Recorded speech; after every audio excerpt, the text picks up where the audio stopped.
The social model of disability focuses on social attitudes to disability and environmental limitations, particularly in relation to the built environment.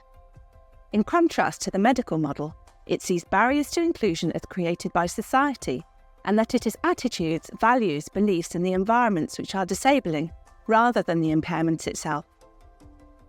The social model views impairments in relation to 4 areas of need, rather than medical diagnoses.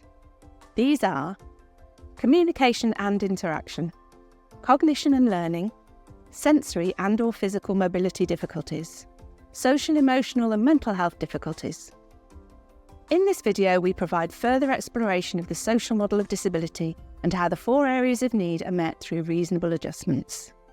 I think that the medical model is kind of like looking at the person as a barrier, and that they're the challenge, and so that it's the thing, focusing on the things that they can't do, rather than looking at like the holistic side of it. So the social model focuses more on the holistic side of it, and it's to look at society's views on the barriers. So society are putting barriers in place for the person, rather than the person being the barrier.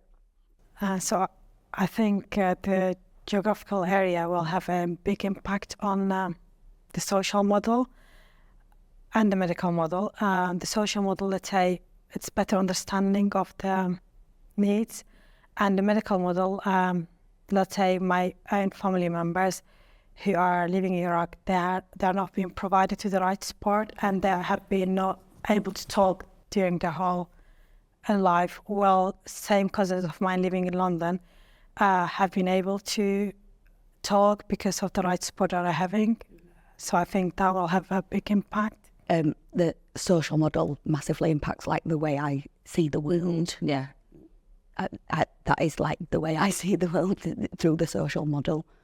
And in our job, and Shahang as well, like I think when you work with children with all different needs, you see the world completely differently. And an example I was given was in a local park, they'll put in a roundabout that can fit a wheelchair on, or a swing that someone can be hoisted into, but then they give them nowhere for them to eat their dinner. So all the benches are still a bench with benches either side instead of raised up and a space to put a wheelchair.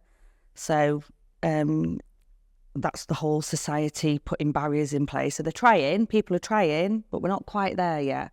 And people just need to get a bit more understanding of other people's needs. So there isn't a difference, it's everyone's working together. I agree. So I think, understanding the needs and accepting the needs is a big barrier as well for social medical model. Mm-hmm. And I think when you're thinking about it, like the medical and the social, when I'm thinking of the social model, I'm thinking like the world presenting challenges in terms of like resources and buildings and access, but actually people are a barrier because of their understanding. If people's understanding was better, the people in the companies who are doing the building work, who are doing the architectural structures, if they could have a better understanding, then the barriers wouldn't be there wouldn't be as many barriers for people accessing things in the future, or like you say, resources and having the right support in place. There might be more funding that goes to support. If people's understanding was better, people go, actually, I think we need to put some more money in that pot to help sort these buildings out. Buildings are a big barrier, aren't they? They are.